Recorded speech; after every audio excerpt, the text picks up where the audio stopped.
I'm glad to be able to share some important information with you about harm that can occur, ways for people to try to stay safe, and ways that people can get help if they've been harmed. There are a lot of feelings surrounding this heavy topic of sexual abuse, which is completely understandable. If you need to pause, take a break, or come back to this video later, that is completely okay.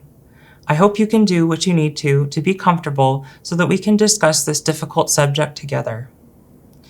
What I will present is information that's current at the time of recording. I'll discuss the methods of providing support to people who've experienced sexual abuse. While there may be other ways that organizations or individuals may feel it's best to support individuals and families that are impacted by abuse, these best practices presented today are evidence-based, trauma-informed, and survivor-centered. As I mentioned, there is a valid fear you may have about relationships as well as harm that can occur. For us to learn about it, we have to face that fear and acknowledge that learning about it may be somewhat difficult. If we can put aside our disbelief for a moment while we take in this information, we may realize that doing so helps us know what to watch out for and how to stay safe or get help. It can take some time to learn and to understand this information, which is okay. Sometimes we may need help to understand things we don't know, which is why this training can be a guide for yourself or someone who may have already experienced sexual abuse. Usually, we spend a lot of time teaching people about how to do daily tasks in life, for instance, like toileting. But often we don't spend very much time having folks understand their bodies, that people should have control over who touches their bodies, or even accurate name for body parts to help us understand why these are just as important life lessons. I'll go over how our lack of knowing these can lead to greater risk of harm. Later, I'll talk about some important resources should harm occur. I'll explain what consent is and give you some examples of what consent is and is not. We will talk about how acknowledging someone's ability to take risks ultimately helps preserve their dignity and helps empower them to make good choices. At the end of today's discussion, I'll go over the things that people can do to support themselves or others after experiencing sexual abuse. Now we'll discuss what sexual abuse means, what are some important things to know about it, and some information about how it affects people with IDD. The terms sexual assault, sexual violence, and sexual abuse are often used interchangeably, though it may be more common to hear one versus another in certain circumstances. Sexual violence is commonly used when referencing violence on a global scale or talking about the continuum of sexual violence. Sexual abuse is more commonly used when talking about the sexual assault of children, youth, and vulnerable adults. Sexual assault occurs when a person is forced, coerced, and/or manipulated into any unwanted sexual activity. Sexual assault is an umbrella term that includes a wide range of victimizations, which may or may not involve force or be illegal. The dynamics of sexual assault are complicated. Typically, sexual assault is not about sex, but about manipulation, exploitation, and exerting power and control over another person. Sexual assault is a tool of sexism or sexist oppression, and perpetrators use sexual assault as a weapon to humiliate and dominate others. There is no one kind of person who experiences sexual assault. We know that sexual assault affects people from a wide variety of backgrounds. The stories and statistics show us that sexual assault crosses boundaries of disabilities, race, class, culture, gender, sexual orientation, gender identity, and sexuality. You will hear me use the terms survivor or victim to use to describe someone who's experienced sexual violence. While victim is a legal term, survivor can cast a more empowered lens on living through sexual violence. You'll hear me use these terms interchangeably, but the best practice is to let those who've experienced it decide how they identify. One of the most important understandings of sexual violence is that it's never the survivor's fault, no matter what. While these statistics may be shocking, they're important facts about the possibility of harm. People with disabilities are nearly 4 times more likely than others to be victims of violent crime. People with IDD are also at an increased risk of experiencing sexual violence, nearly 7 times greater than those without IDD. It may surprise you to learn that the person who sexually abused them is usually not a stranger, but actually someone they already know. About 20% of all women are sexually abused during their lifetimes.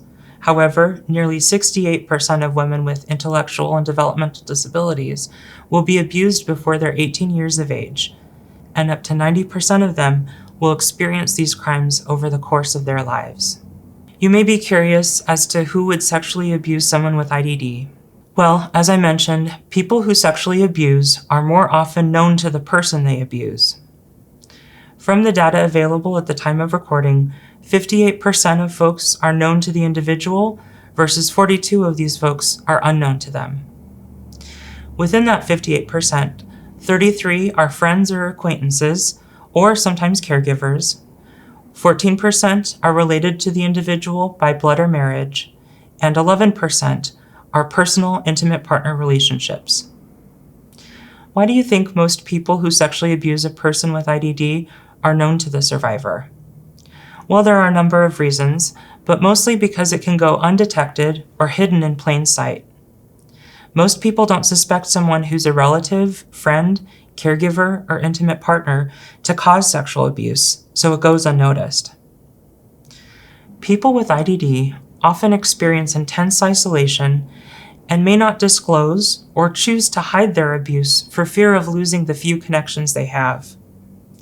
It is very common for victims to try to protect the person causing harm and also to blame themselves for the abuse. So why are people with IDD at higher risk than those without IDD?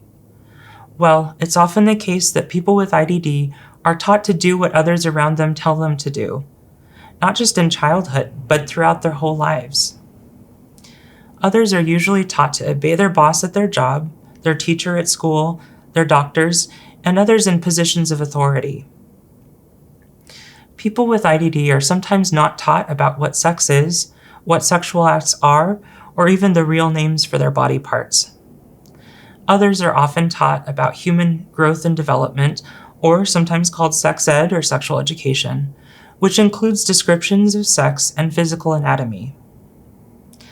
Lastly, some people with IDD are treated as though they can't or should not have adult human experiences, like sex and relationships, while others are pretty much expected to have intimate partner relationships and sex. Teaching them to say no and giving choice is empowering.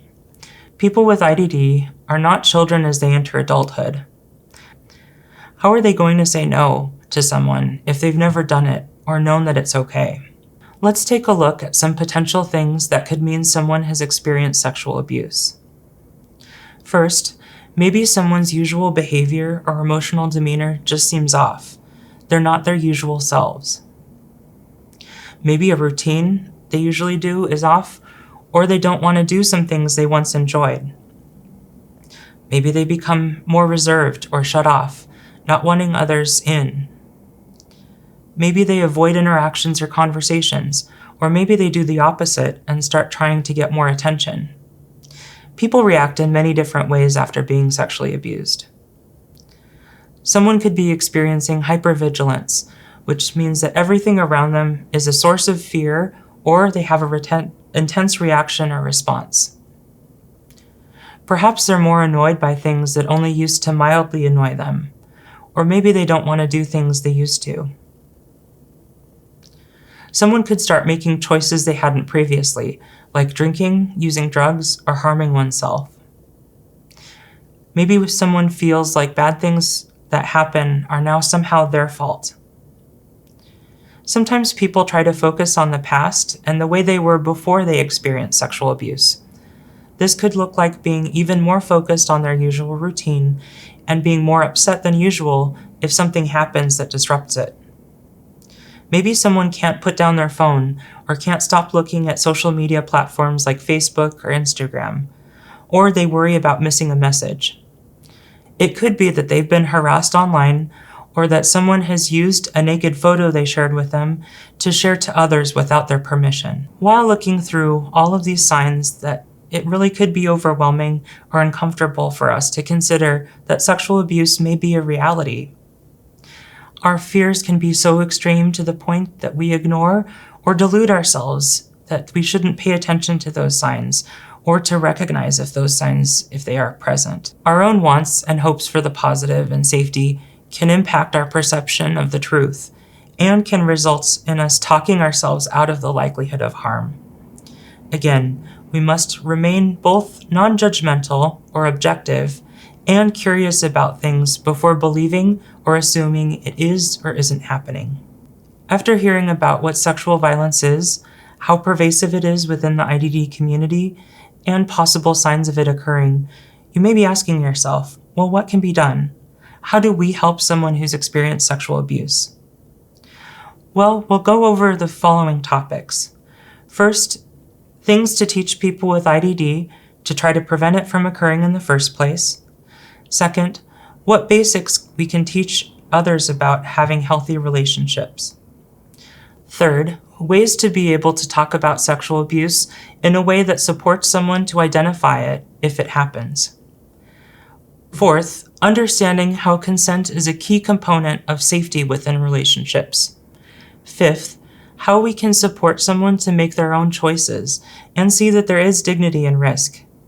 And finally, ways people can access supports to navigate their chosen relationships. One of the methods we can start to teach about ways to keep people safe is the idea of good touch and bad touch. We can teach people that good touch makes you feel good but doesn't hurt you and is something you want. Bad touch makes you feel bad. It can hurt you and is something you don't want. If we start with those two concepts, we can see how this can be applied to relationships. In good touch, someone asks you for permission before touching you. If you say that you don't want to be touched, this person just doesn't touch you. Good touch should make you feel comfortable. On the opposite side, bad touch in relationships looks like when someone doesn't ask for permission and just touches you. If you tell someone to stop touching you and they don't stop, that is bad touch. Bad touch also makes you feel uncomfortable. This is just one way to identify healthy or unhealthy behavior in a relationships. What makes a relationship healthy? Well, things that are healthy are good for you.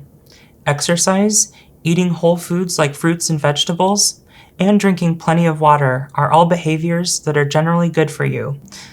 Similarly, relationships can have things that are good for you, which are healthy, or bad for you, which are unhealthy.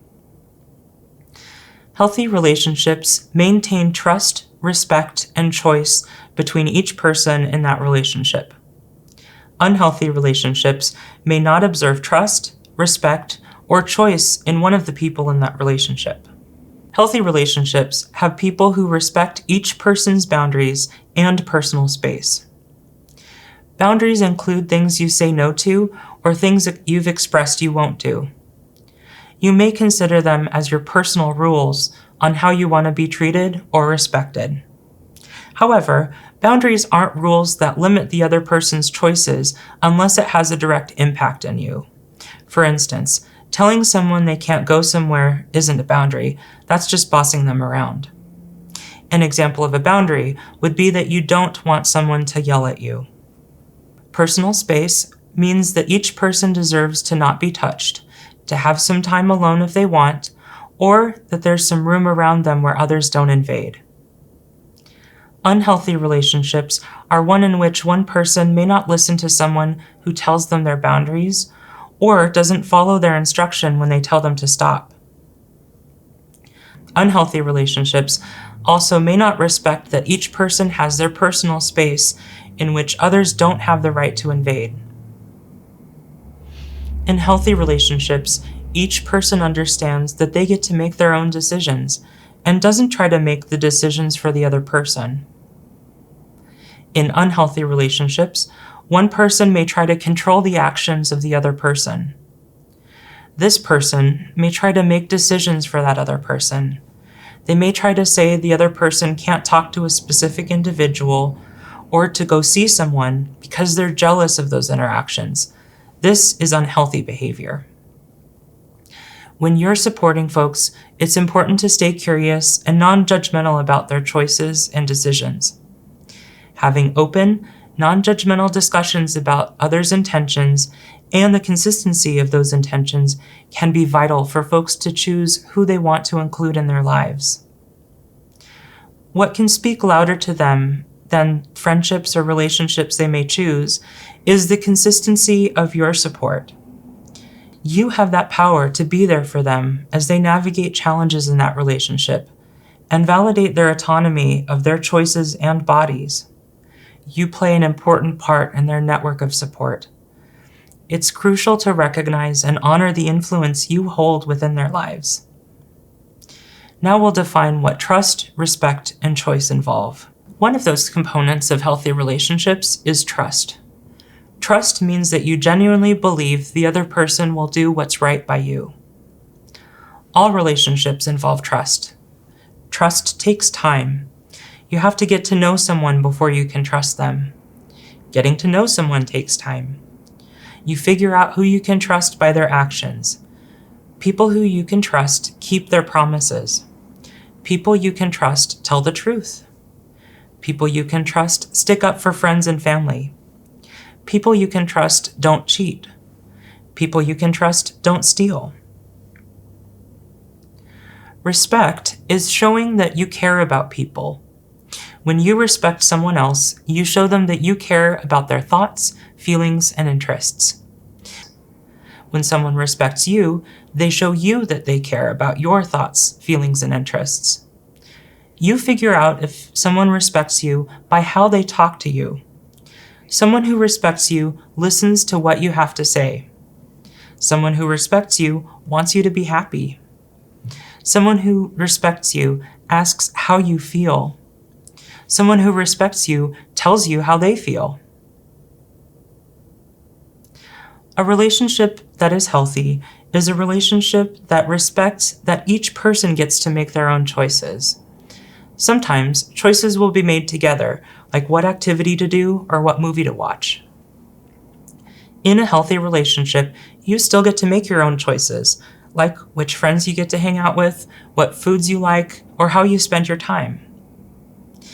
If each person wants different things, you must find a way to compromise. That means that each of you gets to make a choice that both of you might enjoy. In healthy relationships, no one gets bossed around. Choice includes autonomy and self-determination. Autonomy is the ability to do things on your own. Self-determination means everyone has the right to make decisions for themselves based on respect for the principle of equal rights and fair equality of opportunity. Now that we've covered the aspects of healthy and unhealthy relationships, let's look at the different types of relationships. This includes family, professionals, friends, and intimate partners. Family includes folks like moms, dads, brothers, sisters, grandmas, grandpas, and others. We don't get to choose our family. They want us to be safe and healthy. Sometimes they tell us not to do things because they do want us to be safe. Professionals. A professional is someone who is paid to interact with you. For example, could be a job coach, a bus driver, a doctor, a social worker, or others. They can be friendly and may even seem like friends. They aren't friends, however, because they don't get to choose to interact with you. Your friends and intimate partners are the kinds of relationships who get to choose to be with you. Friends. So friends choose to hang out with you, but both of you don't want intimacy. Intimate partnerships. Intimate partners choose to hang out with you, and both of you want more than just friendship. You get to choose who you want as friends or partners, but they aren't family or professionals. In friends or intimate partners, both people need to want to be in these kinds of relationships for it to work out. So now that we've covered chosen relationships like friends and intimate partners, let's talk about consent. Consent can be thought of as permission to do something. Before any physical contact with the other person, like hugging, kissing, or having sex, you should ask for permission and check to make sure that the other person consents or gives their permission before doing it. Just like in chosen relationships, both people need to want to do something and consent before any action takes place. So the first aspect of consent is that consent should be informed. Informed means that you know what activity is planned, as well as understanding the benefits or consequences of that activity. Benefits are something that will positively impact you in some way. Consequences are something that results from a choice that is made. It's also up to the individual to give or to deny consent. Just because the other person wants it doesn't mean it should happen. It's each person's choice to engage or not to engage in any activity. Consent should be active, meaning that someone can change their mind at any time. Someone does not need to give a reason for changing their mind. Also, if you start by hugging, then on to kissing, those are actually two separate activities. Agreeing to be hugged by someone is not the same as agreeing to be kissed by that person. If either person wants to do a different activity, they should ask each time for the different activity. Consent is about equality. If someone is not treated as someone's equal, for instance, if the other person is a minor or if the other person is in a position of power, then consent doesn't count. Both people need to be adults and not in a professional relationship for consent to occur. Power is an ability to direct or influence the behavior of others or the course of events. Consent needs to be freely given, meaning someone can choose willingly to say yes or no. If someone is attempting to get the other person to say yes by intimidating them or overpowering them, that's called coercion. That is not freely given consent. Coercion is the practice of persuading someone to do something by using threats or force. Someone who is drunk, drugged, or incapacitated cannot legally give consent. Body language can be misinterpreted, so always talk prior to those actions. Freely given consent means that there was no manipulation or coercion compelling an individual to say yes when they may want to say no. Consent is the presence of a clear, deliberate yes, not just the absence of a no.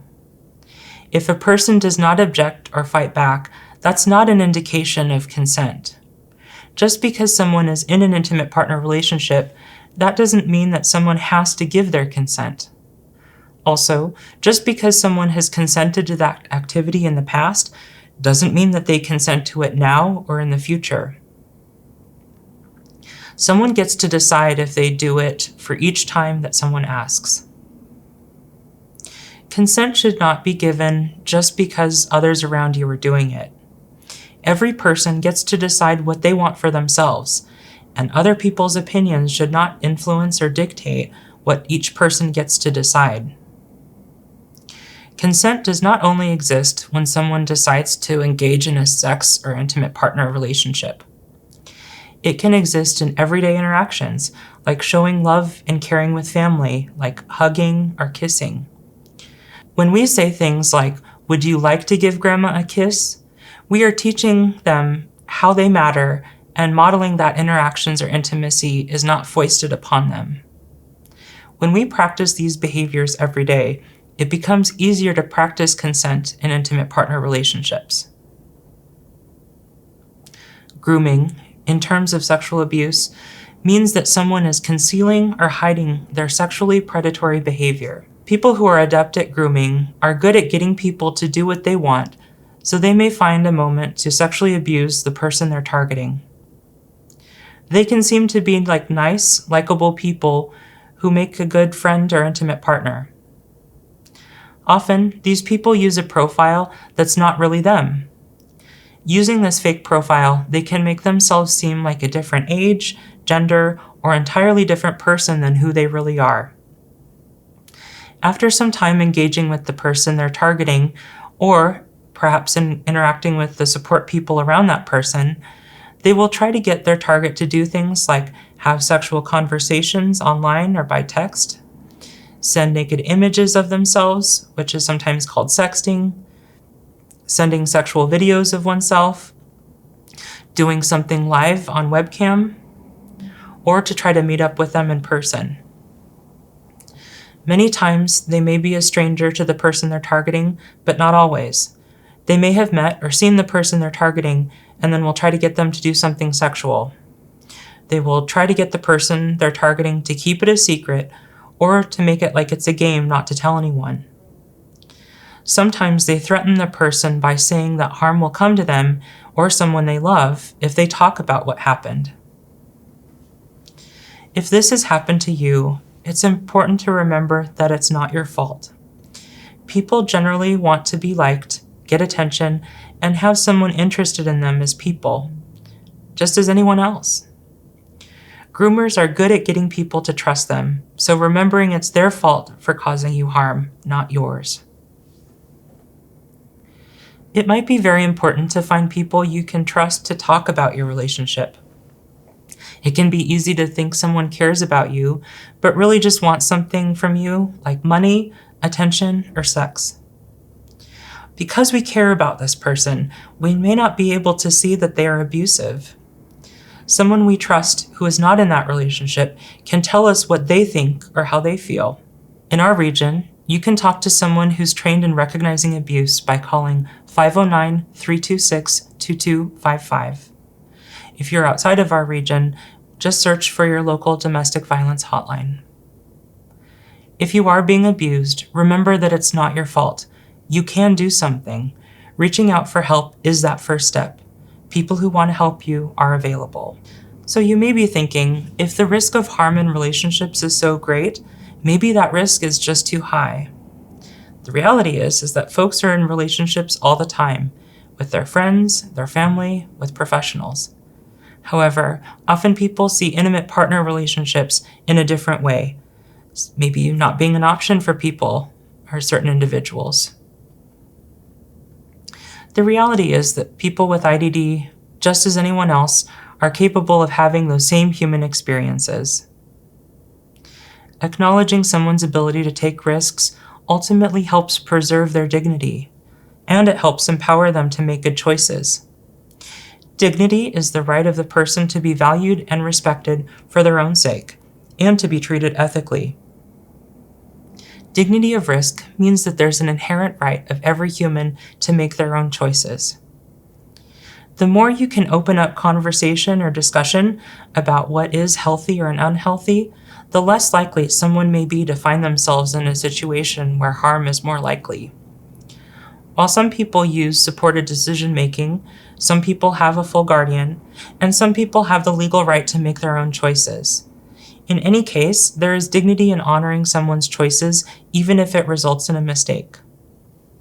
Trusted relationships are helpful because someone can offer their thoughts, feelings, or concerns, but ultimately support someone's ability to make their own decisions. Parents, caregiver, and others can all offer their support to the person with IDD. Offering support sometimes looks like being there if something goes wrong, but still remaining non-judgmental and preserving someone's right to choose. If something goes wrong, a person with IDD can reach out to someone they trust for support.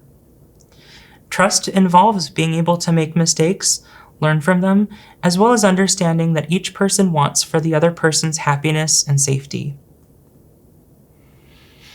Sometimes people force us to do things that we don't want to.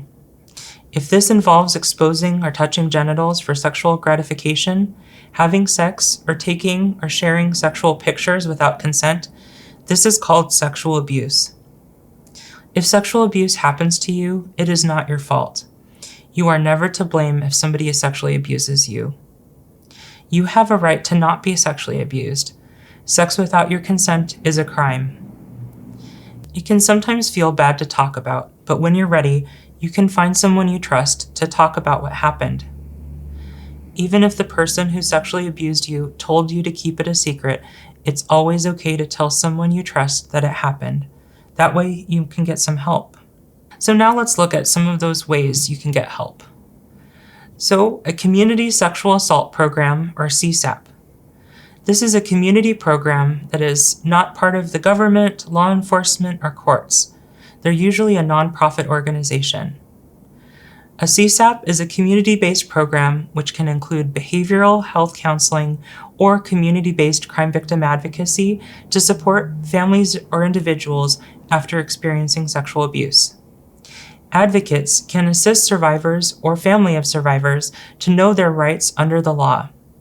They can also be present for support when the survivor is speaking to the police, if the survivor wants. Or if a survivor decides to go to the hospital, the advocate can meet them there to know about their options for a sexual assault forensic exam, or SAFE. This provides treatment of injuries, considerations for sexually transmitted infections and pregnancy, and collects evidence for any legal investigations or charges. A sexual abuse advocate may meet during the initial police or APS report or can meet you at the hospital to know your options for that sexual assault exam. Another resource people can access is Adult Protective Services. They not only are the agency to report sexual abuse of a vulnerable adult, but they are also there to provide resources to individuals experiencing harm. Someone can report directly to them, and in certain circumstances, they can file civil protection orders for individuals willing to come forward about serious ongoing harm. So what do you do if someone tells you that they've been sexually abused? You want to thank them for telling you and that you're sorry that it happened. Tell them that you believe them. Those words are the most important words they can hear. Tell them that it's not their fault. Ask them if they want to report what happened to the authorities themselves or if they want you to make that call. It's their choice. Offer confidential victim advocacy from a CSAP, a medical exam for sexual abuse, or SAFE, or to chat with a crisis response advocate on the 24/7 hotline. There's online chat available at rain.org or by calling their hotline at 1-800-656-4673. There's some things that are generally helpful to avoid. First, don't try to refute what they are saying. Don't say something that places the blame on them, like saying, well, you really shouldn't have done this, or you shouldn't have gone there. Don't say that they have to tell you what happened. Don't insist that they have to speak about it to the authorities. Don't make it about you, don't get visibly aggressive, and don't say you'll do something bad to the abuser. Don't try to ease their comfort by saying something positive about the experience, like, well, it could have been worse. So as you can see, by reporting, you may have started a process which can result in ending a cycle of violence for one or more victims. Especially when the perpetrator is someone's caregiver or professional worker, that client may need a great deal of support outside of the home recovering from the abuse. During this time, it's not our job to ask a lot of questions or force them to do something we want them to do, like talking about the abuse. By talking about what happened to somebody they don't feel comfortable with or at a time that they're not ready, it can be harmful to that individual. It can cause them to relive that abuse by having to talk about it to somebody when they're not ready. Next, we'll discuss some options worth mentioning to the survivor or their support people. A survivor can request a sexual assault forensic exam or SAFE to be performed. It is optional, but if the survivor consents to go through the process, it can allow for a thorough evidence-based medical exam. The exam may include a genital examination, including a pelvic or rectal examination, depending on the circumstance of abuse. It also includes treatment of any injuries that may be found. During this exam, the sexual assault nurse examiner, or SANE, can also collect evidence in a sexual assault kit, which is sent to a crime lab for DNA testing. Washington state law allows for a sexual assault advocate or other support person to be present during this exam or for any reporting by law enforcement. The Revised Code of Washington also requires that Crime Victims Compensation Fund pay for all costs of the SAFE, as well as everything it includes, like emergency contraception and STI prophylaxis. The victim is not required to pay for the exam, use their own insurance, file a police report or crime victims compensation claim application to have this exam paid for. During any portion of the SAFE, the victim gets to decide if they want to take part in each step. For instance, someone can consent to have their fingers swabbed for DNA evidence, but can choose to not give up their clothing for evidence collection. The nurse will explain each step in the process and will check in if the survivor wants to do it or not. For crime victims' compensation application benefits, they are a payer of last resort. If you choose to apply, that coverage lasts you throughout your lifetime. The scope of what is covered is only limited to those impacts directly related to the victimization. If approved, they can cover things related to the crime like medical or dental treatment, medication, mental health treatment, grief counseling, partial wage loss replacement if the victimization impacted employment, funeral expenses if the crime resulted in death, or expenses not covered by any other insurance, such as medical co-pays and medical deductibles. This concludes our video of sexual abuse awareness and response. Thank you very much for your time and attention in this very difficult subject matter. We hope you found this resource helpful and encourage you to reach out to the ARC if you have more questions or if you could use other resources. Our resource guide on our website has a host of organizations and information, as well as our office is just a phone call away.